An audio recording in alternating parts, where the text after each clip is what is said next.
Welcome to Roaring Fork Wellness Weekly, where we strive to bring you options and resources to live a healthy and fulfilling lifestyle in the Roaring Fork Valley and surrounding areas. I'm Kimberly Henry. You can learn more about Roaring Fork Wellness at www.roaringforkwellness.com. That's rfwellness.com. And this episode is brought to you by Roaring Fork Wellness, I'm just going to scratch that.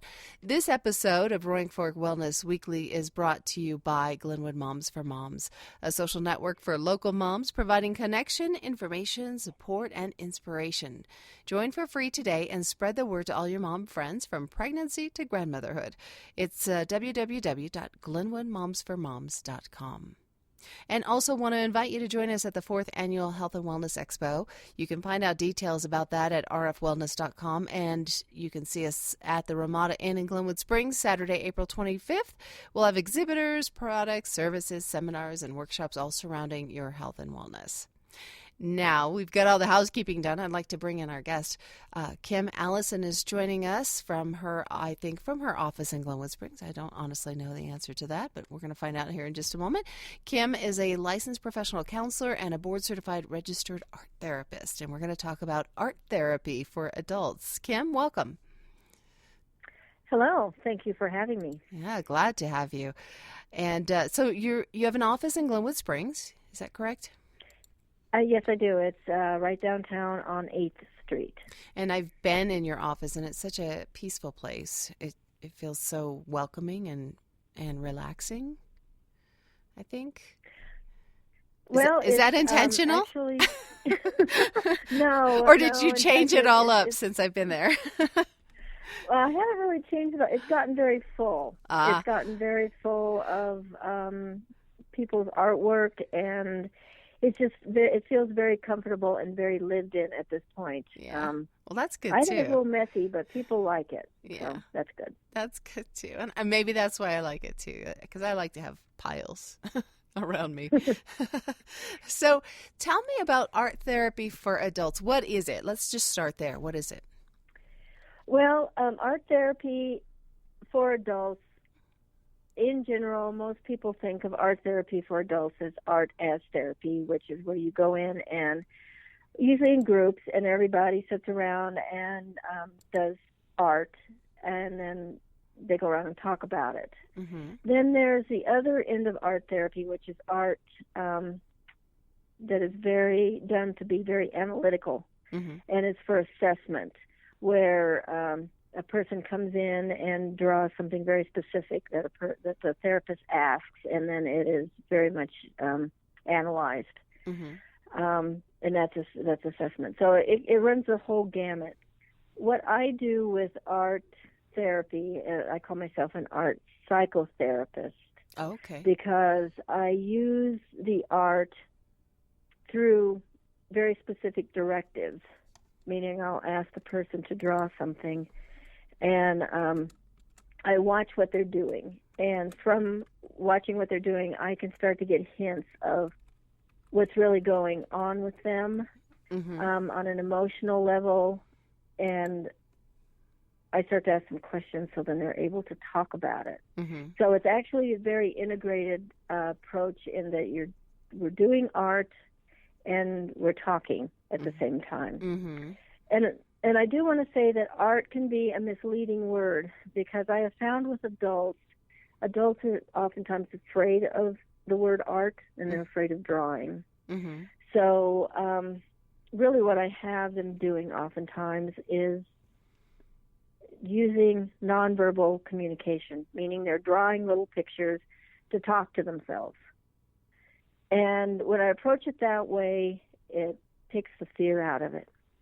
So we're really not sitting in here drawing these lovely, lovely pictures of things that you'd want to hang on your wall. Oftentimes, they're just little, almost back of the envelope kind of sketches oftentimes.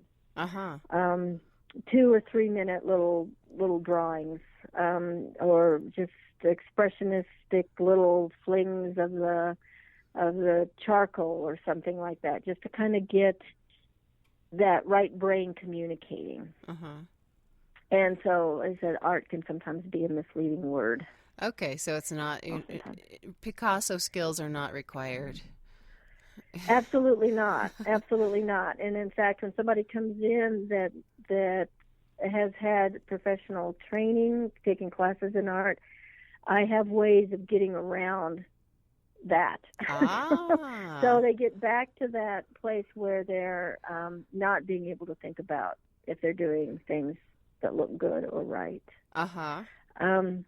So recently, the way that I have really been allowing the art therapy to work with adults is they'll come in.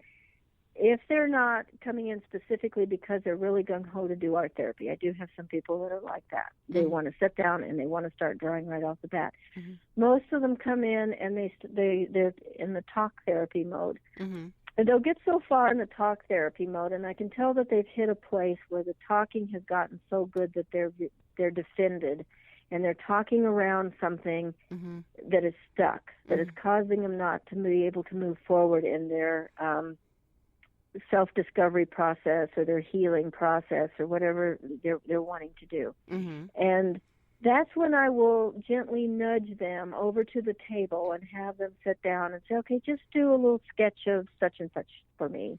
This is not art. This is just a little, 2-minute little drawing of this or that. And it's amazing how quickly when they do that it allows them to move past that defended spot, and then they start moving forward again in their process. Mm-hmm. So sometimes they maybe go through a couple of sessions of doing that, and they're right back to the talk therapy again, which is okay because and sometimes it'll just be maybe one session where it's 10 minutes of drawing, and that's all, and then they're back to the talking again. Okay. So it is very integrated. How did you get into using art in therapy? I originally, I'm an artist myself, and I realized that I was doing art for therapy purposes. Mm-hmm. And after doing that for quite a while, I realized that, art therapy, that's what I'm supposed to do. That's what I'm supposed to be. Mm-hmm. So I went to school and got a double degree in counseling and art therapy. And to do that, I actually had to basically have 2 undergraduate degrees, one in psychology and one in art. Oh. So you really have to have that professional, technical understanding of art. The composition and line and shape and color. You have to know all that, and then also all the counseling experience. And so from there, I did my supervision. I took all my tests. I did everything I needed to do to be able to be both. Okay. And I did it because I realized I learned again that we communicate in so many different ways, mm-hmm. and that art and using visual expression is extremely healing. It is extremely healing to anything that is going on in the human condition. How is it different to work with someone like yourself versus sitting at my desk and making drawings? How is it different? Because I have both the training in counseling and the training in professional training in art, mm-hmm. is that I can see when a person is drawing, I can see what they're how they're drawing. Mm-hmm. In other words, maybe they're starting on one corner of the page and they just seem to want to stay in that corner. Mm-hmm. So that starts to tell me something. Or they're drawing a picture of themselves and they manage to draw it so they get to clear to the bottom of the page and they've only drawn from their waist up. In other words, they don't have their feet showing or their legs showing. Mm-hmm. That tells me something about how they're thinking about themselves. Or if they're drawing a picture and they've got a certain kind of line quality, like the line quality is, fairly strong hand, mm-hmm. and then they get to one area and all of a sudden it starts to be real light, mm-hmm. like you're barely being able to see it, or they're going over it again and again and again. That'll give me a hint of something that is going on with them. Wow. Now, often this is very unconscious, and oftentimes people don't even realize or recognize that they're doing this. But I can see it. So instead of analyzing it, saying, well, you cut yourself off at the waist because of da-da-da-da-da, I will say, I notice, how do you feel about the way you've drawn yourself here? And they'll start to talk about it. And I'll keep drawing them out more in their verbalization about how they've drawn themselves, or it might be the color of things or the way what they put next to what on a page, or just all these things, and I'll just draw them out and have them talk about these things, and so they start to learn about themselves that way more.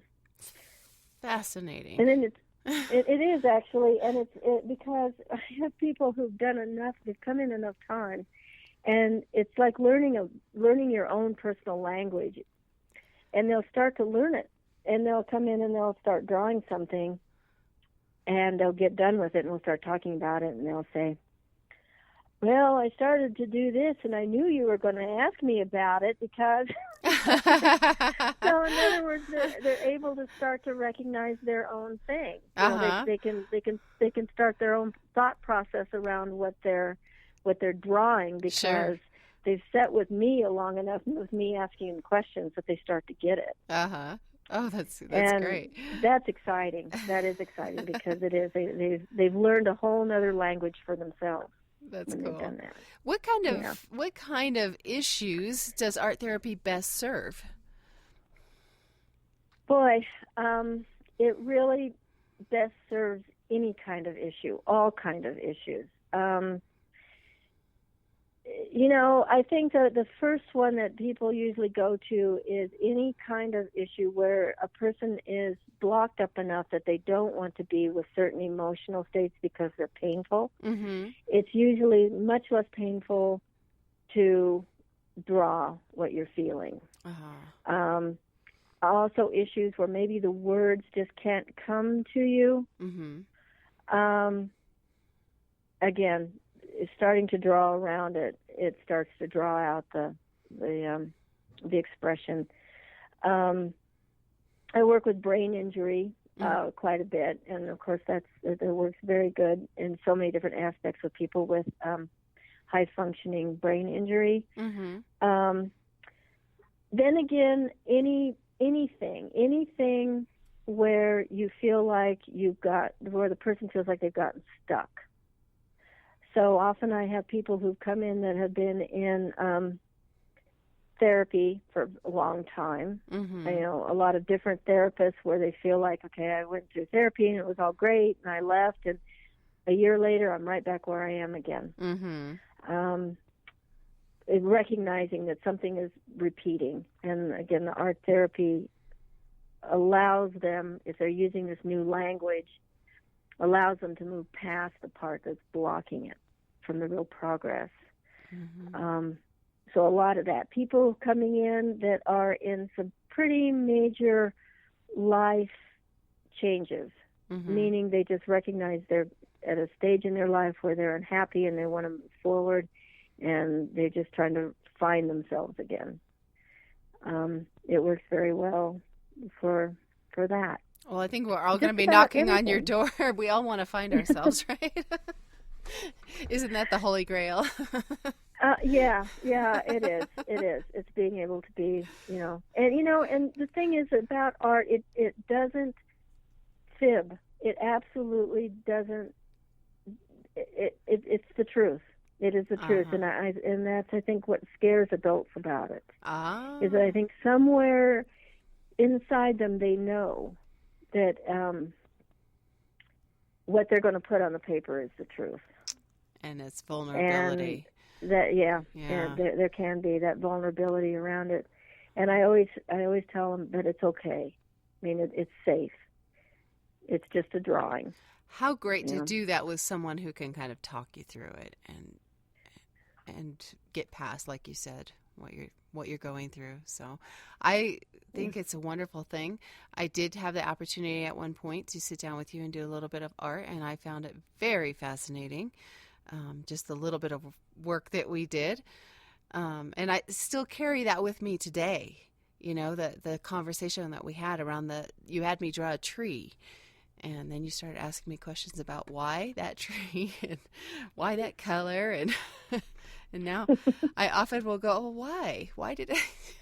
Maybe that's why I did that tree that way. So I highly recommend the experience. Kym, thank you. You bet. What's the best way for people to get in touch with you? Actually, the best way is to give me a phone call. It's my cell phone number. My other number is always attached to it's forwarded to my cell number, and that's really the best way to get a hold of me. Okay. Do you want me to give it out? Yeah. Yeah, please do. Okay. It's it's 970-987-1095.